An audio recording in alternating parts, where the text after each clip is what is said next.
Nope. Okay. Hello and welcome to Dualistic Unity Season 6, Episode 35. I have no idea where this is going to go, but I have just thought about exploding fruit trees, and like that, it came out of nowhere. So we're going to find out where this tree is going, in which direction this tree is going to grow. And thank you for joining along as we find out today. And it is exciting to almost like surprise yourself in ways, like having some curated idea of like how your day should go or how you should be doing or what the next thing should be.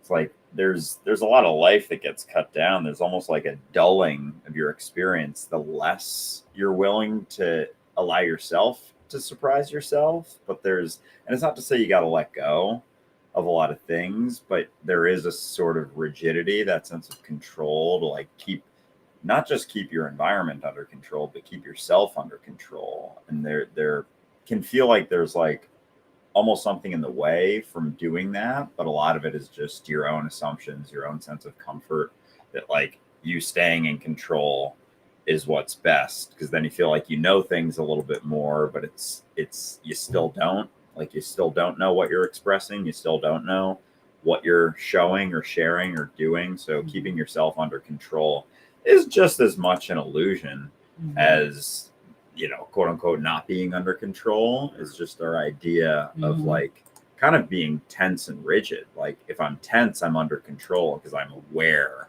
of myself, but like not necessarily aware almost at all of my environment. Right. I like where this is going because it kind of ties in with this secret topic that I wanted to explore today, because it's very interesting that so much of what we're talking about is that willingness to move forward despite uncertainty, to actually discount all of the assumptions of how it could go, all of the assumptions of what the benefits or consequences of it might be, and to actually just move forward without all of that. And I find it fascinating because my daughter brought this up to me the other day. My daughter is homeschooled, for anybody who's a new listener. And recently she has decided there's a lot of stuff I don't know, Dad. And so she has been out there learning all kinds of stuff. And what she brought up to me the other day, because she's been really interested in the brain lately, she brought up, and I want to pronounce this correctly. Give me a second here. The anterior mid-cingulate cortex. Now, I thought this was fascinating because this is a part of our brain that is essentially in charge of processing the cost benefit of any act of will. Right, so basically, and this is the study, you can find this on The Tenacious Brain, How the Anterior Mid-Cingulate Contributes to Achieving Goals. You will find it at the National Library of Medicine. So what's interesting about this is that basically it can help predict energy requirements that are needed for attention allocation, encoding of new information, and physical movement, all in the service of goal attainment. So basically, like any other part of our body, any other part of our brain, it is something that can be built upon.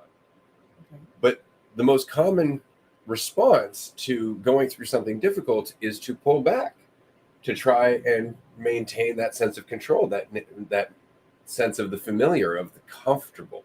But just like not going to the gym, or going to the gym and never lifting a weight that's uncomfortable for you, you're not actually developing that brain or that part of the brain, which means it's harder for you to face things moving forward, to actually decide organically that it's worth it to do it. And so this study, I'm just going to read it here. When faced with a difficult challenge, such as mastering complex equations or training for a marathon, many individuals will find effort too costly and withdraw. Others, however, will marshal their resources and persist in their efforts against the same challenges, even in the absence of immediate reward.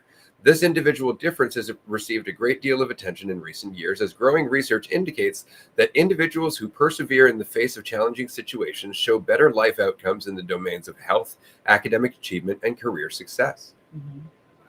What they're saying is that there's a direct correlation. In the same way that you were able to lift more when you train your muscles, you are able to lift more in a holistic kind of life sense Right. when you train this particular part of your brain, which means going out of your way to go through the discomfort. That's the only way to train this part of you, is to actually go out of your way to go through something that is uncomfortable.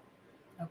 So that way your brain can reassess that whole cost benefit allocation, making it more and more worthwhile to go, well, yeah, let's just throw it down and see what happens. Yeah. Rather than taking the safe path, which trains your brain to continue to take that same safe path, just in the same way you would always go for the lighter weight if you never trained your muscles. Right. Even just understanding that there is a component of the brain that is doing that and focusing on that. And it sounds like a component is the goal in mind. Like it's very much the goal is there, and then the brain kind of works one way or the other to allocate that energy towards the existing goal. And so like the sensitivity can almost be to like, what is my underlying goal? You know, like, do I have an external goal? Like I mentioned, the marathon, for example, like that's sort of an external goal, but we can have internal goals of like safety too. Well, like, even running a marathon isn't necessarily an external goal. If you're doing it for a greater sense of what you can do for yourself, of what you can achieve, pushing past your limitations, doing something you've never done, that's all more than just running a marathon. It's very true. It's still pushing beyond what you've done previously and doing another thing and adding to, and you can kind of get on a track of like needing to do, like people can almost become addicted to like marathons or ultra running, and then you see someone who does a bunch of marathons and then they do ultra running, and then it's like 100 miles, and then it's like, you know, then you get to eventually kind of like David Goggins, and it's just like kind of anytime he's, I don't know really what's in there for him, but it seems like he almost, it's like necessary to stay on his feet and be running, and he'll just at the drop of a hat go run like 300 miles as his feet are breaking and shifting. And so like that part of his brain is probably super developed and shifted and changed because he purposely just like runs through to difficult things all but the in that time. specific context, right? Like he pushes himself in the same lane. It's all about physical goal, and so like that Yeah. underlying goal matters a lot too. And so he's been able to direct it like in that way. But then it's like, if he were to shift that a bit, like would it still apply to like something else? Like if his shifted goal became something totally different, like, I don't know, just like helping people in a given country, and like instead of anything physical, it was like that was it. Like I wonder if his brain would transfer everything it took from there, or if he could challenge an assumption that he has about himself, that, you know, that he lives in a way that's not a little bitch, right? Because he very much, you know, when I see a lot of his videos, is like, stop being a little bitch, push through. And it's like, you know, what if you could let go of that idea that you aren't a little bitch, or that you, or being okay with sometimes being a little bitch. And I wonder if how difficult that would be for him to be okay with feeling like a little bitch, because a lot of what I see is anti that. It's very much, he's settled on a point. He is a strong person. He perseveres. That is his identity. And so he does push himself a lot physically and mentally, but it still feels like a bit of a crutch. And so that, you know, would be an opportunity for him to develop that portion of his brain that doesn't need to hold on to this identity of being strong in order to physically be able to push past limits. Well, that's kind of the thing. Like, if there were no concept of little bitch, would he still do the things that he does? Right. Yeah. And that's really the measure right there. You know, and I like to live my life that way. Like, if none of you fuckers were here, would I still be doing this? You know, because it's really for me. But that's in itself a challenge. Right? Like, to let go of even the idea of measuring yourself so that way you can live for you. Right? Like, for him, the concept of little bitch becomes a source of comfort. Right? He knows what to do to not be that. And that gives him an idea of what to do.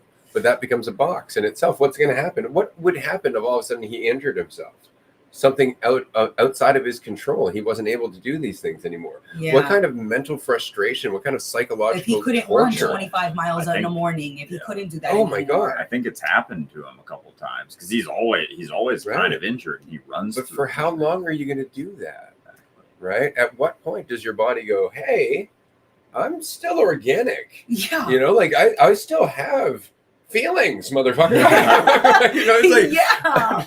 It's like he's trying to beat it up almost, and like his backstory specifically, you know, with being overweight and just he talks about how he was just like super lazy, had no motivation, period, and then shifted and he was like, I'm not going to be a little bitch anymore. And he traded but laziness for obsession. exactly. Well, That was- that's the thing is underneath that, it's like is still the assumption like I am a little bitch, Yeah. and I got to do everything in my life to prove that That I'm I'm not not to right. himself. Oh. And so I he's had- always yelling at himself. when I had this conversation with a client at one point where they had kind of the same backstory, they considered themselves to be unmotivated, and all of a sudden they discovered something that lit them on fire, and they just changed their life, and they got super motivated. Now they're afraid not to keep up that momentum because then they're going to go back to who they were. Mhm. Like that person didn't already organically change into the person that they are now. Like Right. you can't go Can't. back. That was just an idea. You were never actually that idea. Maybe that was a description of what you were doing, but that wasn't you. Right. But we Right. feel like we're going to regress into like the fucking monster from the lagoon. You know, For like I'm just sure. going to turn back into Yeah. 2005 Amanda. Like reverse that shit. Do I get my hair back? All of a sudden, yeah. It's suddenly, All the of a goatee sudden, suddenly moved. Boom. That's it. Goatee vanishes into my face. Hair comes You back. see the more it just straight up goes in and then out, Yeah, out the other side, out the absolutely. back. Yeah. God, we Oh need my that animated Yeah, now. there's going to be a point where we could, but it can feel like imagine if all of a sudden we all morphed into being 15. But there can be that thought, like as you even go through or expand your comfort zone or go through like this assumption that I'm feeling like I did. The only time I remember feeling this way was in high school or in this situation, and so straight up we can assume like I regressed. I lost all my progress the last, 15 years of my life, like just completely gone, as opposed to, no, there was an assumption of you, like the high school you, the 15-year-old you, like that is the you, like you're a development of that person. There's no way, it's impossible to go back to that. But because then it was just presumptive ideas of how you're doing, and like it still wasn't that, or how you acted, as if like how you acted like 24/7 was this thing that you could box into like this little way. It's like that's how I acted in high school. I was this and that, and we're cherry picking ideas and cherry picking ways that we acted in certain specific memories that maybe hit, but like even those specific ones, we don't remember them in the way that they actually happened. And then there's like an infinite number of other things that happen throughout our life that we have no memory of. And a lot of times it's the ones we remember are the ones that validate the story we're telling ourselves. Yeah. And if we were to remember every side of our life, every component, remember every situation we've ever been in, every person we've interacted with, it would be way harder to validate some sort of story. Like in order to validate that minuscule perspective, that very specific, like, no, this is who I am. This is the type of person I am. We have to cherry pick, like very much situations to the point that we can actually narrow down like trillions, billions, infinite number of quote unquote moments or situations into like, 5 or 10 or 20 that we remember and think that those defined us somehow, despite it just being like pointing at a drop in the ocean, essentially. But it doesn't always feel like that. But again, it's just to validate your personal story. Right, like one drop of food coloring doesn't change the color of the ocean. Exactly. Right, that's what I was getting from your analogy. It's like, but we act as though one drop changes the entire color, and it changes the entire ocean. Oh my God, it is now an ocean of despair. Change forever. I see no hope. You know what I mean? Yeah. We think one thought it'd change, but it's because we're so zoomed in on that drop, on that thought, that all you see, all you experience, all you are, it feels like, is that drop, is that emotion, is that zoomed in. And that's just because that has our full attention. But that doesn't mean that it has all attention. Yeah, absolutely. That's the thing I think about attention is in the same way that as we grow and our awareness expands, our attention expands. Mhm. That's really what it is. You stop paying attention to such small, simplistic concepts and ideas, and you start taking in more as a result. Mhm. In the same way that when you're a baby, you're really just aware of the room you're in.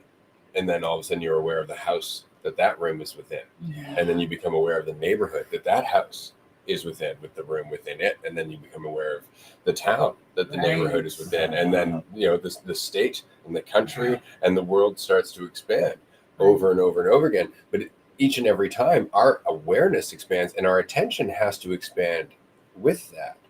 But instead we go, that's too much, out of fear. And we grasp again for a simplistic idea of the world.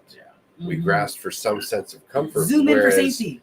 to not do that, to just continue to just go, okay, well, I still don't know. Mm-mm. But that's a lot of extra considerations. Like that's a lot more within the whole context of my life, Mhm. within everything that's currently part of the story. That's a lot. And I still don't know. Mhm. Well, the brain, and particularly that part of the brain that we were talking about in terms of tenacity, Mhm. would always be in use. Because tenacity is really just being willing to face the unknown Mhm. relentlessly. That's what tenacity Mhm. is. Like, where we're like, oh, it's very tenacious. No, it's just not gripping for comfort. Mhm. But we're so used to gripping for comfort that we give it some special name. Yeah, Like it's tenacity, Mhm. rather than just, no, that's living. that's Mhm. life. That's Yeah. living right there. Yeah. Oh yeah. It's like and that's when from there it's almost, it's not to say it's like tenacity and madness go hand in hand, but just like the continued pursuit, like it can feel like, oh, crazy to just keep pushing into uncertainty, keep pushing past those points where it's like, well, I don't know what's next. Like we're still doing that. Like we're doing that all the time, whether it feels familiar or unfamiliar. And I think a lot of times that uncertainty, like it almost gets passed from the external to the internal. Like we're trying to maintain some certainty or some familiarity to the environment. It's like we can't escape the attempt to escape change, like we'll change internally and just try and curate our environment to be under control, but like we'll feel it more inside. And then it's like the more willing you are to not, maintain some perspective of like how things should be or opinions and preferences, that then you can expand into your environment and kind of create an environment that you have, certain opinions of, and try and curate things like that. Like the less that you're doing that on the external, trying to control it, it's like there is a sense of more ability to relax internally. Like I think that tenacity, like it almost, it's like one way or the other. If it's tenacity in pushing through uncertainty, like it that's almost it being expelled from yourself, versus if there isn't the tenacity, it's like, and you're trying to stay here, it's like it all goes back into yourself, and then you feel that in the sense of tension, discomfort, things like that, versus just pushing through. And like, it's not to say it's going to feel great pushing through, but at least it's like there is the self-honest ability to relax, because that you're doing it versus avoiding, because you really can't escape yourself. So this brings us to kind of another topic, because we're talking about a part of the brain that assesses cost and benefit in terms of any undertaking, right? But that process of integrating information really changes in terms of what we think about, right? Like if you weren't so obsessed with your idea of yourself, for example, the brain would be processing cost benefit in terms of like, how much does this fulfill your life? How much does this have an impact on the whole versus how much does it build up your identity idea of yourself? Yeah. So I found this to be fascinating because there was this study that was done in the early 2000s on a group of capuchin monkeys. Mm-hmm. And what they did through a long period of training, it took a long time for them to train this group to understand money, the concept of money, of value, the concept of value, more importantly than anything, value. external value. And so over the year, they taught them that money had value, and they introduced different fruits, different types of food, and Jello cups, which were the priciest of the food. Okay. And what the monkeys learned to do was act responsibly at first in terms of, oh, well, okay, it costs that much. I got to reserve my money, or, oh, shit, the Jello just went down in price. I should go and buy a bunch of Jello. Mm-hmm. So they made choices like that. Really? Absolutely. Okay. But then what went with that was suddenly the fear of losing their money and the desire to hoard more money. So all of a sudden the monkeys themselves started to trade money for things that they wanted, for other people's food, for example, or they would try to steal money from the other monkeys, right? They would start to gamble with their money, right? But all of a sudden, there became a fear of losing something that ultimately had no real value. The monkeys could have just continued existing without this concept entirely, and it would have changed everything. But all of a sudden now they're going through that cost-benefit analysis, right, with this concept of money. And it got to the point where the monkeys themselves were like trading money for prostitution, and they were gambling. And basically, all of these things just got introduced with the concept of value, of value itself. So it makes you wonder, what would be our process of cost-benefit analysis if we weren't so obsessed with the idea of our own value being something that can be increased or diminished? Yeah. Like where that focus goes in the world definitely is reflected where it goes in ourself, and like the being willing to look at the reality of your experience versus the protection of some idea that's so personal, like that protective thing, when that attention goes towards your personal idea of yourself, and like that whole cost benefit analysis, like that's a lot of brain power being used and targeted in a very like futile direction. Correct. Like an entirely futile direction. Self-defined. Yeah. No less. So you can be at it all day and still kick yourself down. Oh yeah. Oh, for sure. Like I've had situations where it's like I can go through something feeling fine about it pretty much the whole time, and then it ends and I'll like beat myself. The other night I was having a conversation with someone at the bar. Went great for the most part. Towards the end, thought I said something dumb, and then woke up the next morning, totally forgot the conversation, but remembered the last dumb thing I said on the way out that could have just like been completely unnoticed. But I was wondering, with the discussion of the brain and like the capacity of our brain, like how much, say, like with the hypothetical, for anyone who hasn't seen the movie Lucy, highly recommend that thing. But there's the thing that where it's like, oh, we only use 10% of our brain. Like for this specific, like how much is that, cost benefit analysis and the power of that being just dumped? Is that like another 5% that, because we're focusing on our idea of ourselves, trying to control that like is futile and personal, and like everyone else has a different idea. So it's like kind of absurd, like absurd is an understatement, but like how much is that cutting down on our mental capacity, our ability to like process reality? Even I would even use the term conscious bandwidth, because it really is that. Like when you think of bandwidth and just how much information can come in at one time, like this part of our brain really is access to opening that up. And if we're not willing to, it remains very small. We actually have to train it in order to take in more information that it's blocking out of discomfort. But what's interesting about that is, again, there's more information there. Suddenly we're in that process of uncertainty all the time. That's why I think it's funny, because we use the expression going through uncertainty, but it's not really going through. There's no end to it, right? Like there's no other side of uncertainty. More uncertainty. It's also like you're in uncertainty now. It's not even like you're moving to it or through it. You're maintaining stuff to convince yourself that you're not uncertain right now too. So the brain, or that part of the brain, which is, again, or rather they theorize, is allocating energy according to how tenacious you're willing to be. Yeah. What is the limitation there? Like, because we don't necessarily understand what it is we're clinging to. We like all of a sudden we're understanding this. Like, yeah, if we train this part of our brain, we're going to be more tenacious. And they said it in health, and academic achievement, and career success. Yeah. And it's like, but those are all things that we take comfort in. Like, all of those identities are another wall to developing that part of the brain. If you think about it, they're yet another place that you're like, nope, that's good.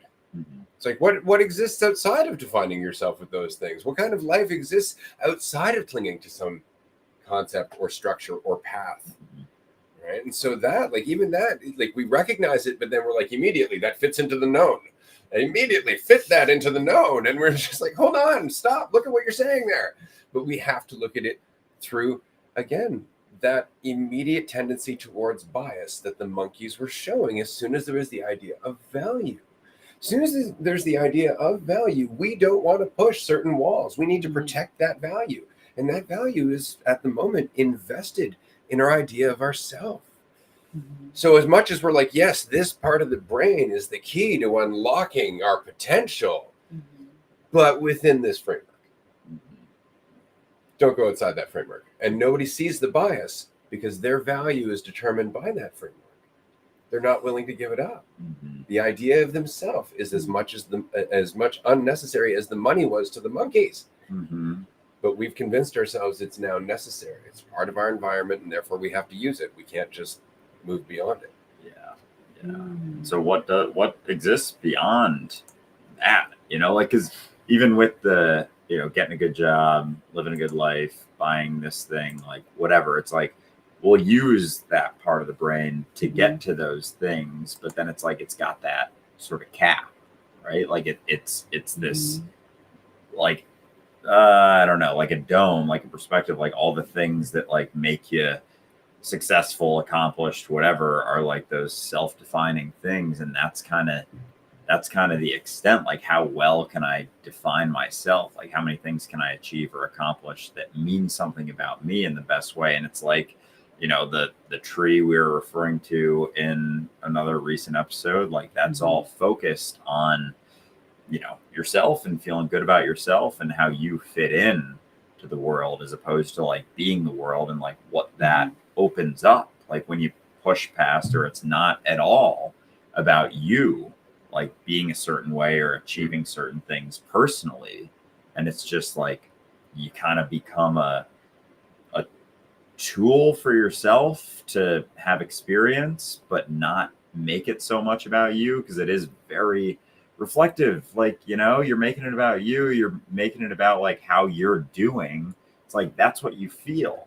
You feel the tension from like that focus. It's very much like reflected, you know, our experience and our push, our focus, as opposed to if it's not about me so much, if it's not about how I'm doing, then there's a lot more space to like things open up. And it's like, well, I can choose to do this because it's an option. And if it doesn't mean so much about me, then all of a sudden that side of the brain with the cost benefit analysis, like that starts working in a different direction For the whole. Exactly. Like it's another. And so there's actually a part of our brain where like, what do I do if I'm not guided by how I'm doing and my sense of self and blah, blah, blah. And it's like, you kind of have to let that go to find out, because the brain, there is a side of the brain, like, you know, we've been talking about, that will adapt to a new goal, a new focus. But it's like, that's maybe some of our influence is like, you know, putting that in a direction. Yeah. Well, the brain is going to get better at what it keeps doing. You know, it's like any tool, it's shaped by the tasks it will be doing, you know, and so it makes sense that the brain is just going in the direction where it's pointed to, and that money, like our identity, is just a tool that we can use, and it's just supposed to represent the value that's already there. But we seem to think that the money is the value, And it's not. The money is just a tool of trade in the way that we used to trade our skills. And that was a way that we traded the value that we are. And now when we think of money, it's like that is where all the value is. That needs to be the priority. And so that's why I need to hoard it, because it's filling the lack that I'm feeling and creating. But the money is just, it's not an issue. It's just the way that we attach to it, the way that we think about it, that creates it. And so when I hear people saying money is the root of all evil, it's like, no, it's not. It's just a tool of trade. And the way that we use it impacts the way that we experience it, but we could change the way that we use it. We could get rid of it. It's like we drew a line in the sand thinking that there needs to be a line in the sand, forgetting that there never used to be a line. And so as much as you could move the line, as much as you could overcome the line, as much as you could go around the line, you could just also not draw the line. Or when you do draw the line, remember that it's optional. Yeah. The line is absolutely optional. It's not something that you have to necessarily, follow even. But yeah, it's like those shifts, those ideas, that sense of control, that sense of certainty, that sense of security. It's like we're so focused on certain sides of that we don't even realize how much that's getting in the way of our experience. And I just wanted to say how appreciative I am for people from all over the world tuning in to this episode. Hello. We got Kelly, hello from Denmark. London. Felix, Africa. Oh my goodness. This is great. Hello, everyone. I know Levi's from Norway, and a number of people are from the United States and otherwise. Thank you all for being here and giving us a shout out in the comments. It's nice to know you're here. Yeah. And joining us as we talk about the brain and how easy it is to forget that it's just a passenger in the car, and it doesn't necessarily have to be the driver, and the car being your life, your experience, your moment to moment. And it is a muscle, it is a tool. It's the way that we can shape it by what we prioritize. I like that. I like the fact that it adapts to us. We tend to think our brain is limited and that we are limited by it. We were having a conversation yesterday. Actually, you were having a conversation with somebody at the bar, and they were talking about weed. Just like, no, I can't smoke weed. I have anxiety. And you're like, well, that's something that you can always face. And they're like, nope, I have anxiety. I've been medicated because I have anxiety. Yeah. That's beyond me. That's my brain. My brain just creates anxiety. It's so very different and rare because it just pumps out this anxiety shit in fucking. Don't say. It is crazy how much my brain specifically pumps out more anxiety than anyone else, and it's just like, okay, but your brain is adapting to what you're investing in. Yeah. So if you're investing in the habit of always bowing down to that anxiety, you're going to continue to bow down to that anxiety. It's going to get harder and harder and harder. In the same way, it becomes more and more difficult to open a lid on a jar if you never do it yourself. Yeah. Right? If you never do it yourself, you're always like, can you open this? Can you open this? And you don't take the time, just fucking struggle, fight the fucking But it gets grab your easier t-shirt, wrap it around, tap it with a goddamn knife, do hit anything. And I want to say, if you're doing this, a quick tip would be to take a very small spoon, put it under the lid of the jar, and then pry it open until you hear that the air go, and then it opens no problem. But it's got to be a very small thing. You could tap on it, which is really just trying to bend the metal lid so there's a little bit of air released when you tap on it with a knife. Okay. Or you can just open it with a very small teaspoon. But that trick was found after 1,000 attempts. Correct. That it wasn't someone. I feel bad even sharing it because I was just saying, do it the hard way. Do it the hard way because you will gain strength from it, and then you will appreciate the spoon thing later, right? Yes. In fact, do it the hard way until you're like, fuck, I can't do it, and then go find a spoon. Absolutely. Because at least then you got some of the resistance, because there's something to isolated strength training as well, even if it's on a lid from time to time. But even like, you build strength as you're opening it, but that difference between like, oh, I can't open this, and then, oh, I can. Like it kind of opens up that even as a potential. Like if you've tried 100 times and never opened the lid before, like and then you do it. And then the next time around, like it could be way tougher to open it, but you're going to be able to like, just because you know it can even happen. Like we see this in the world all the time. I have no idea what we would get restricted. TikTok doesn't like the talking about authenticity, being yourself, you know, and all. And again, I think it's really important that we recognize that this is very much the basis of this conversation. This is why I brought this up, is because we can recognize very easily, like, right, you know, facing the hard shit, that's good for me. You know, we can recognize that cerebrally, and then we can get in there and go, yeah, so what hard shit do I need to face? Not realizing that that's actually the easy way. To actually project a hard way is sticking to the known. To walk forward into uncertainty is to recognize you don't know what the hard way is. That's the hard way. Yeah. Is to go forward without it. Like immediately you want to superimpose something that you're biased about. You're biased, which means that you can't project into the future what you need. You can't project the next step in becoming enlightened, because that's enlightenment, is to just be here. Right? That's it. It's to recognize there's nowhere to go. There's no enlightenment. Right? That's the bitch. I like the way that you said it before. It was like not enlightenment, but a lightening. Exactly. You know, like the weight of your thoughts, the weight of your assumptions lifts. And so it's not like you're without weight. It's that it doesn't feel so unbearably heavy anymore. Because that goes with uncertainty. Like the lightening of your own experience goes with uncertainty, but you don't get the false certainty. You don't get that sense of control so much, but that's where the weight comes from, is like the investment in the false certainty, in that sense of control. And so to think like, oh, I want to feel lighter and I want to know what's next, and I want to know how it's going to go, and I want to know what it means about me, and I want to know what the hard thing is. Like you don't get both.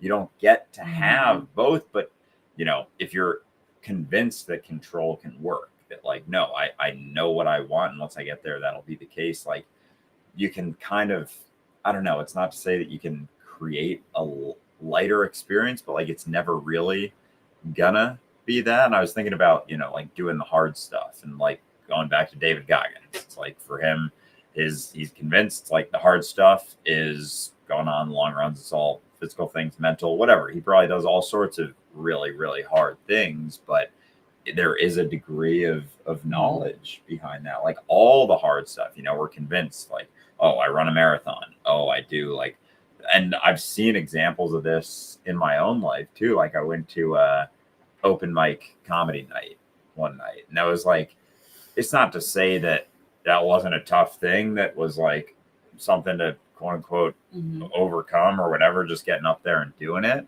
But at the same time, it was like I was during that period, that month, whatever, like I was looking for hard things to do, because like I wanted to remain like have a sense of control, instead of like deep down I know, you know, certain things that jumping into uncertainty, facing the unknown, like that was really the thing I was avoiding looking at as I was trying to know tough things to do. And so yeah, because facing the uncertainty, and even for the hard stuff, like that sounds way less comfortable, way tougher. But again, it's like living in this spot where it's like, no, I can find out. There's all these things out there that are the hard things to do. They're curated hard things, ice bath, you know, long runs, whatever, all that stuff, facing your fears, even facing your fears, because those fears are kind of assumptions. Like, I know I'm afraid of this because you get uncomfortable when you think about it. You don't, and like maybe you've avoided it in your life, but really even those, it's like as they come up, but you don't have to pursue them, because you could come up with a million fears in a moment. It's like, you're really going to spend your whole life facing every single one and think that that's what your life is about. Oh, I just got to face all my fears. It's like, okay, and then what? As opposed to living, and as you face certain things that maybe are less comfortable, or you're a little bit less certain, like even, you know, jumping into something that's it seems very basic, and you just go in without so much preparation. It's like that can feel less comfortable, but there's strength in yourself that's built there. There's faith in yourself that's built there when it isn't the prepped thing or the thing like, oh, I know once I do this, once I overcome this, then I'll feel better. I'll feel more okay with myself, instead of like, oh, I can feel okay with myself right now and do things, and I'm mid sneeze, and I think it's gonna go away. You're dealing with it very well. Feel You're great. dealing with it. Yeah, it just kind of went right back into my head, and now it's just kind of floating, circulating inside your sinuses. So if I sound kind of funny the rest of the episode, it actually feels good times. Feel free if you'd like to go and honk your schnoz. I don't know if there's anything I can do right now. It just kind of burrowed. But you see, that's it. See, you're developing that part of the brain. You're like, yeah, I just got to go through this right now. That's pretty much it. And I might as well express what it's like to do so. Right. And the sneeze will come out. It's not like you decided I'm going to sneeze now. Yeah. And then sneeze. It's like that was something that was potentially happening, and then it didn't happen. And it's so funny how often we'll describe things like, oh, this is so hard, this is so difficult. And it's like, is it though? When I think about possibly starting an episode and doing the intro, I was like, oh, that might be hard. And I was thinking that like beforehand, like a week ago. And then I was like, oh, but I don't introduce these episodes. I don't introduce classes. So I came in here all like, I'm certain I know what's gonna happen. I'm just gonna sit here and relax. Then you guys were like, you want to intro? I was like, shit. I thought I knew. Oh my god! And I was almost thinking that that's how I was gonna start it. Like I was gonna relax, but this guy over here just drops an introduction in my lap, and here I am introducing today's episode. Welcome to season 6, episode 35. So I thought about that. I was like, you know what? Scrap that. Exploding trees, it is. Exploding fruit trees. Exploding fruit trees. Yeah, exactly. Seeds that fly Thanks, guys. Hundreds of miles per hour. Oh my goodness! Imagine though the first person who encountered that. You're just going for a walk in the park, or just going for a stroll in my afternoon. All of a sudden, a tree is attacking me, shooting its seeds, and it's just the tree's like, I'm just trying to live, man. See, now that's funny because my brain actually just went straight to a fruit tree as a whole. Because what is an explosion, right? It's just this huge outward projection, right? That's what a tree is. It's just really slowed down, right? Like really slow motion really explosion. slowed down. And then not just explosions, but then like tiny explosions every year as the fruit goes. Yeah. And it appears, then it drops, and it appears, and then it drops, and then it appears, and it drops, and then finally the whole fucking tree goes away. Right. Boom, explosion. See, so to me, I was just like, that's a really cool way of looking at it.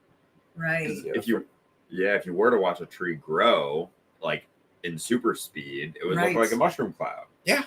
Like, and it would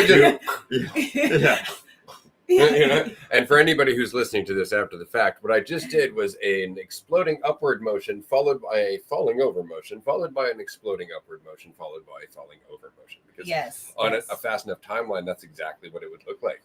And that's one of the things I love about time as a whole. Like it comes down to scale, right? But even tree, it doesn't have that part of the brain that we're talking about, but it is doing exactly that consciously all the time. It's pushing forward. It's facing gravity consistently.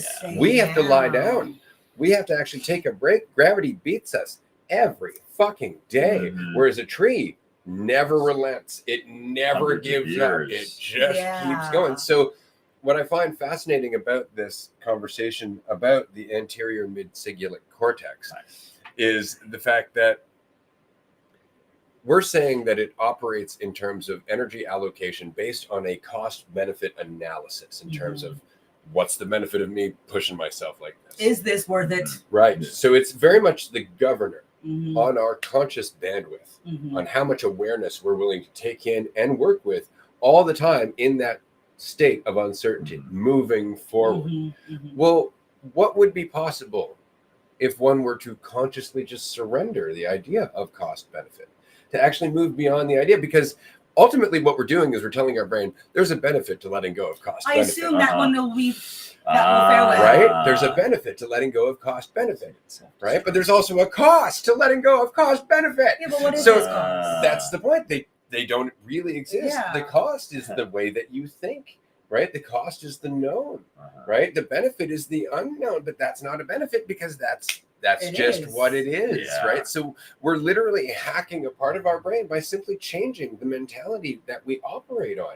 How much does that Right. affect our evolution as a species, considering so much of our brain up until this point has been dictated and influenced by cost benefit as a thing, by this fictional value that's so fucked up a group of monkeys, where for human beings over thousands of years, our brain has adapted accordingly. Wow. What are we doing for ourselves in the amount of bandwidth or attention or awareness by simply abandoning the idea of cost benefit, of abandoning the idea of value, of actually simply being here with as much attention as possible, with full bandwidth available? Yeah, but that's all driven by fear. You know, the cost benefit is driven by the fear that you will miss out, you won't get enough, that you won't be enough, that there's a value to attain. It's the value system, the cost benefit system is still driven by fear. And we could see that in our day to day, that a lot of our choices are driven by that fear that either this is too much,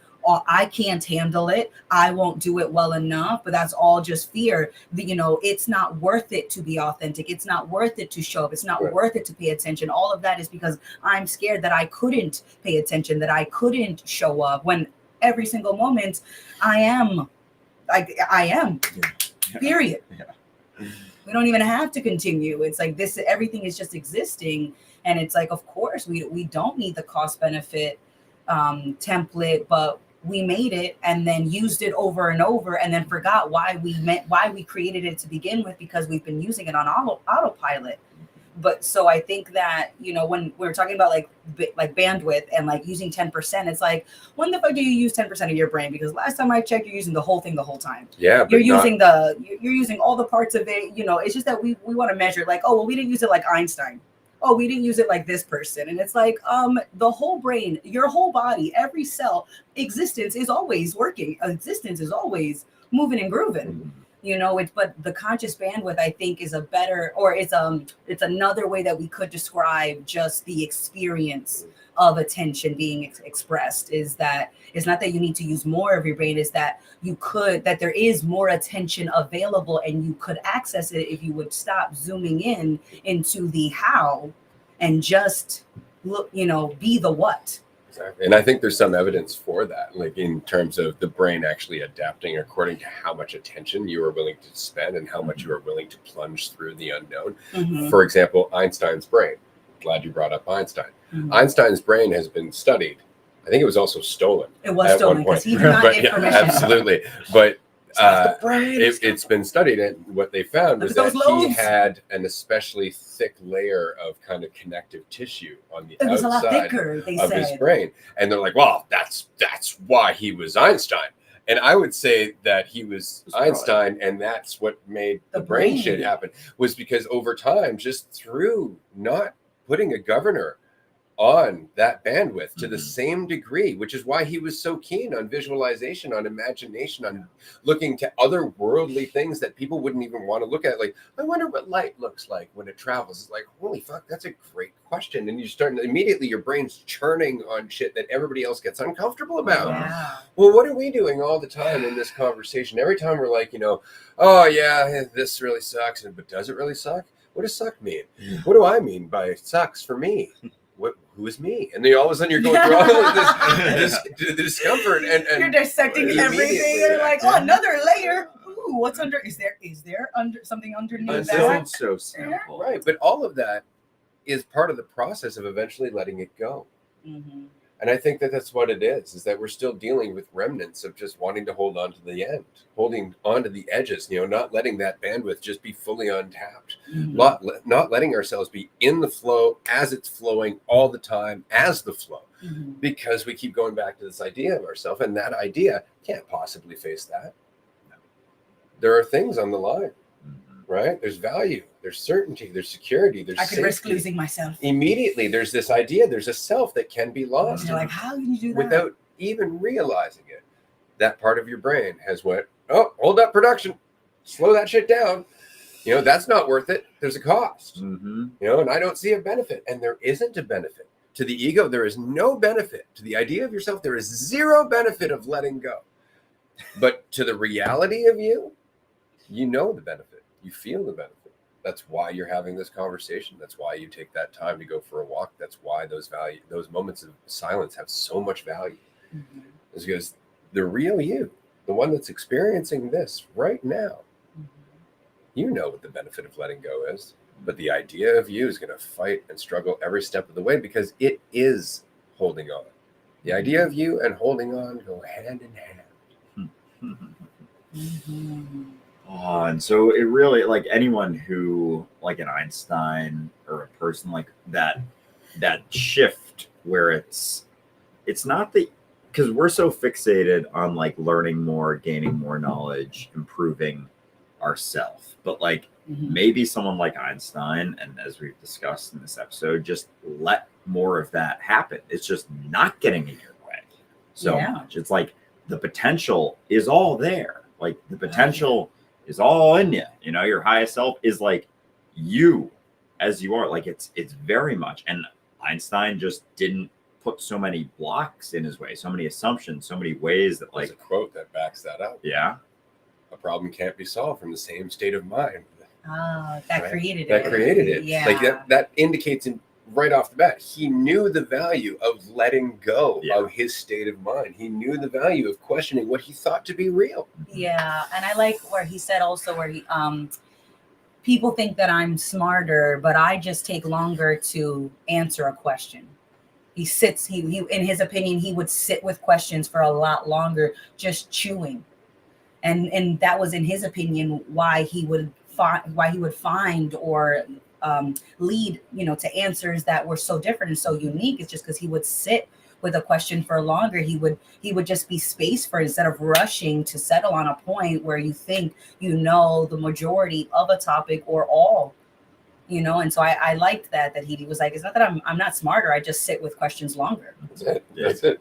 Doesn't panic about it. And like it sounds like he just kind of never panicked in response and just let it be. Didn't assume like, oh, I gotta get back to this person, gotta do this for them. He's just like, I'm gonna take this in, take my time, let it kind of percolate, like knowing that there's something there. Like I'm curious how aware of letting go, not facing, like not putting things in his own way he was, or if it was just what do you mean? When? Exactly. Which him are you talking about? At which moment? Right. I need to be more specific in your questioning, sir. Yeah. But that's exactly it. How aware can you be?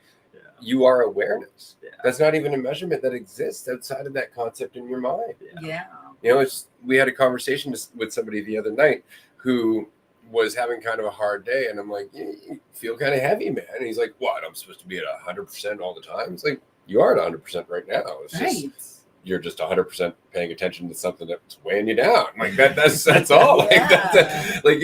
You are awareness. You can't not be awareness. It's just, what are you paying attention to? Yes. Where is your awareness going? Because that's very much what's, again, right. Are you indicating how much of that bandwidth you're accessing. Mm-hmm. Right. It's just like in Discover Transcendence, where I talk about the more light bulbs you hook up to a battery, the dimmer every bulb gets. Mm-hmm. That is from Discover Transcendence. Absolutely. Yeah. Mm-hmm. It's exactly that. Yeah. Whereas if you surrender a bunch of these things that you're invested in, that you're holding on to as concepts, as a measure of your value, as certainty, then all of a sudden what you find is you have so much more in terms of attention here and now.